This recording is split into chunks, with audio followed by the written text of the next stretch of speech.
BCCL के अधीन कार्यरत आउटसोर्सिंग कंपनी द्वारा जबरन रैयतों के जमीन कब्जा और ओबीडम से जुड़े मामले पर अब जांच शुरू हो गई है।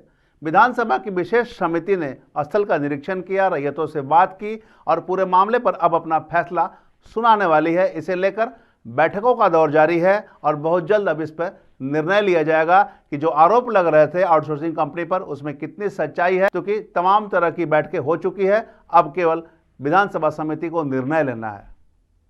नमस्कार, मैं धीरेन्द्र और आप देख रहे हैं मिरर मीडिया।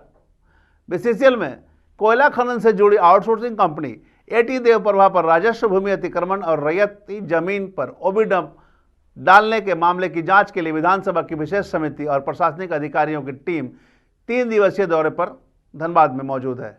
इसे लेकर टीम ने शुक्रवार को सुरंगा, पहाड़ीगोड़ा, जीनागोड़ा, नूनुडी, मोहलबनी, भौरा, गौरखूंटी, भौरा 12 नंबर, परिशियाबाद और जहाजटाड़ क्षेत्रों का निरीक्षण किया। बता दें कि शनिवार को समिति रैयतों के साथ सर्किट हाउस में बैठक भी करेगी। रैयतों को जमीन का पेपर भी उपलब्ध कराने को कहा गया है। बैठक में बीसीसीएल सीएमडी भी मौजूद रहेंगे और जिला प्रशासन भी मौजूद रहेगी। उक्त बातें समिति के संयोजक सह टुंडी विधायक मथुरा प्रसाद महतो ने कही। उन्होंने बताया कि निरीक्षण के दौरान ग्रामीणों से बातचीत की गई है, उनकी शिकायतों को सुना गया है। रैयतों के साथ बैठक कर समस्याओं का समाधान करने की कोशिश की जाएगी। वहीं उन्होंने कहा कि शनिवार को रैयतों और जिला प्रशासन और बीसीसीएल के साथ बैठक के बाद समिति बाघमारा क्षेत्र के केसलपुर का रुख करेगी, जहां पिछले दिनों हुए भूधसान में कई लोगों के जमींदोज की बातें सामने आई थी। इस मामले में घटनास्थल का जायजा लिया जाएगा।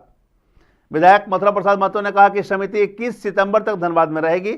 समिति अपनी आंखों से देखेगी कि ओबी डंपिंग कैसी की जा रही है, यह सब नियम के अनुसार हो रहा है या नहीं, इसकी भी जांच की जाएगी। बता दें कि कोयलांचल के इतिहास में यह पहला मौका है जब विधानसभा की विशेष समिति बनाई गई है। करीब 3 महीने पहले टुंडी विधायक ने इस मुद्दे को उठाया था। इसके साथ ही दिरसा विधायक अरूप चटर्जी और सिंदरी विधायक चंद्रदेव महतो की शिकायत पर विशेष समिति का गठन किया गया है। विधानसभा के जरिए माननीय सिंदरी विधायक ने लाया था और उसमें जब विशेष समिति बना तो सबसे पहले हम लोग उसी एरिया में गए, एरिया 10 में पड़ता है, और हम लोगों ने देखा कि रैयत का जो मामला है कि रैयती ज़मीन में ओबीडम का भारी संख्या में क्षति किया है, ज़मीन के साथ साथ मकान का भी। ठीक उसी तरह से और भी जो आवेदन हम लोगों के पास में आया था, जैसे मैंने सुरंगा के बाद हम लोग चले गए भौरा और मोहलबनी, इस सब जगह में जो हम लोगों ने पाया कहीं कहीं आदिवासी ज़मीन जो रहती है वो भी बड़े पैमाने पर जो है लोगों ने अतिक्रमण किया, और उसके लिए हम लोगों ने रैयत को बुलाया है कल सुबह में पेपर लेकर, और कल सुबह 10 बजे हम लोगों ने पुनः एक बैठक रखा है जिसमें सीएमडी और डीसी भी शामिल होंगे, और आज के दौरा का सारा चीज़ उनको हम लोग बताएंगे। अब उनके स्तर से जब जो मामला आ जाएंगे, चूँकि ये समिति 21 तारीख तक यहाँ रहेगी, तो इसलिए हम लोग समय लेकर समिति यहाँ पर आया हुआ है कि ताकि निराकरण और जो भी आपत्ति है वो यहीं बैठक में हो जाए। फिर बाकी जिला प्रशासन का भी कहीं कहीं हम लोग का सहयोग की अपेक्षा हम लोग करते हैं। ये जबरन जो जमीन कब्जा और ओबीडम की बातें आ रही थी, उसमें कितनी सच्चाई है जांच में? देखिए, अभी तो जांच हम लोग कह ही रहे हैं, जब पेपर हम लोग देख लेंगे तब पता चलेगा कि मन रैयत का कितना ज़मीन में ऐसा हुआ। अभी बात करने पर तो सारा ज़मीन उन लोग बोलता था कि नहीं हमारा ही है, लेकिन ऐसा नहीं है। हम लोगों ने देखा है रैयत, चूँकि हम लोगों ने संबंधित अंचल के अंचल पदाधिकारी को भी रखे थे और एसी को भी धनबाद को हम लोगों ने रखा था, ताकि और डीजीएमएस को भी हम लोगों ने रखा कि आप लोग देख लीजिए कि जो एक्ट बोलता है उसका कितना उल्लंघन हुआ और कितना नहीं हुआ। तो उन सब चीज़ों पर भी कल चर्चा होगा, तो डिटेल्स में फिर हम लोग आपको कल बताएंगे शाम को। तो एक सवाल और है, कुछ ग्रामीण विरोध भी कर रहे थे वहाँ पर, उनका कहना था कि कोई विरोध नहीं कर रहा था। लोग का कहना था हमको बोलेंगे, हम बोलेंगे, तो आपसे में लोग बोलने ही नहीं सक रहे। हम लोग तो बैठ गए सुनने के लिए, आप शांतिपूर्ण सुनाइएगा तब ना मामला सुनेंगे। अब उन लोग आपसे में लड़ गया, कि नहीं हम बोलेंगे। तो अब हम बोलेंगे तो डिसाइड गाँव वालों को पहले अपना कर लेना चाहिए था। खैर ग्रामीण वहाँ नहीं कर पाया, लेकिन हम लोगों का या किसी का विरोध नहीं किया। उन लोग आपसी में ही हम लोग बोले, हम लोग सुनने के लिए आए हैं, 2-1 आदमी बोले जो बोलना है हम लोग सुनेंगे, तो उस पर अपना ही लोगों ने। ये आउटसोर्सिंग कंपनी की जो बातें आ रही थी जमीन कब्जा को लेकर या ये को लेकर, आउटसोर्सिंग कंपनी का भी कहना था कि कुछ लोग हैं कि जो सही है, कुछ लोग हैं गलत है, जानबूझ के दावा कर रहे हैं जमीन हमारी है। प्रथम दृष्टया में आपको क्या समझ में आया सर? हम लोग का कहने का है कि जब तक ज़मीन का मामला हम लोग पेपर नहीं देखेंगे, इसीलिए हम लोग संबंधित राजस्व विभाग के पदाधिकारी को रखे थे। कल हम लोग को पेपर देंगे, हम लोग राजस्व विभाग का देंगे।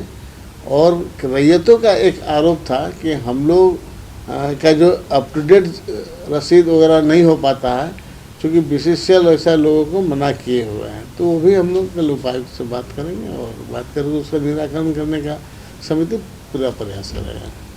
कल बैठक केवल है कि स्थल निरीक्षण भी है? कल का तो जो है, आज का जो हुआ वो कल हम लोग डिसाइड कर लेंगे। और कल हम लोग मेनली वहाँ जरूर जाएंगे जहाँ केसलपुर एरिया में जो है बागमारा में जो ज़मीन दोष से लोग मरे हैं, वहाँ हम लोग कल जरूर विजिट करेंगे। बुधसान जो हुआ उसको भी देखने जाएंगे। और इसके अलावा BCCL और रैयत को साथ बातें होंगी जमीन के कागजातों को लेकर? वो तो कल ही हम लोग 9 बजे बुला लिए हैं, ताकि पहले बात हो। रैयत के कल 2-3 जगह और है, जैसे तिवारी बस्ती है, बसेरिया का, जहाँ से कंप्लेन आया है वहाँ करेंगे जाने। एक सवाल और रहेगा, जो अवैध कब्जा की बातें आ रही हैं, आप लोग पुराने समय से ही जांच कर रहे हैं, 3-4 महीना से ये मामला चल रहा है, क्या सही में अवैध कब्जा है या ये आरोप प्रत्यारोप का बातें चल रही है? नहीं, हम लोग 3-4 महीना से क्या देख रहे हैं। हम लोग आज ही ना पहला बार देखने गए हैं। अब जो हम लोग पहला बार देखने गए हैं तो देख के हम लोग आए हैं, आपको रिपोर्टिंग करनी। अब कल रैयत को बुलाए हैं, जमीन लेके पेपर का आएगा। हम लोग संबंधित पदाधिकारियों को इसीलिए बुलाए हैं, क्योंकि इधर जैसे BCCL के CMD और जिला के उपायुक्त। शुक्रवार को जब विशेष समिति सुरंगा गांव पहुंची तो आउटसोर्सिंग प्रबंधन को देखकर ग्रामीण भड़क गए और विरोध जताने लगे। स्थिति बिगड़ने पर माहौल तनावपूर्ण हो गया, जिसे देखते हुए सिंदरी DSP को हस्तक्षेप करना पड़ा और उन्होंने ग्रामीणों को समझा बुझाकर शांत कराया। बता दें कि विधानसभा की इस विशेष समिति में कुल 7 विधायक शामिल है। इसमें मथुरा महतो के अलावे अरूप चटर्जी, राज सिन्हा, उमाकांत रजक, चंद्रदेव महतो, सुदीप गुड़िया और धनंजय सोरेन शामिल है। बहरहाल अब देखना होगा कि समिति का यह दौरा कोयलांचल के लोगों के लिए कितना लाभदायक होगा। खनन क्षेत्र में आउटसोर्सिंग कंपनियों द्वारा भूमि उपयोग से जुड़े मामलों की वास्तविक स्थिति का क्या सच बाहर आता है और इसमें क्या कार्रवाई की जाती है। हम तमाम इससे जुड़ी खबरों से आपको अपडेट करवाते रहेंगे। बने रहे मिरर मीडिया के साथ। नए दौर की नई कहानी लिखने, खबरों को नए अंदाज में आप तक पहुंचाने के लिए मिरर मीडिया के चैनल पर अब हम आपको मिलेंगे पूरे 24 घंटे। जियो टीवी के चैनल नंबर 4088 पर, इसके साथ ही जियो टीवी ऐप और Amazon Fire TV पर भी।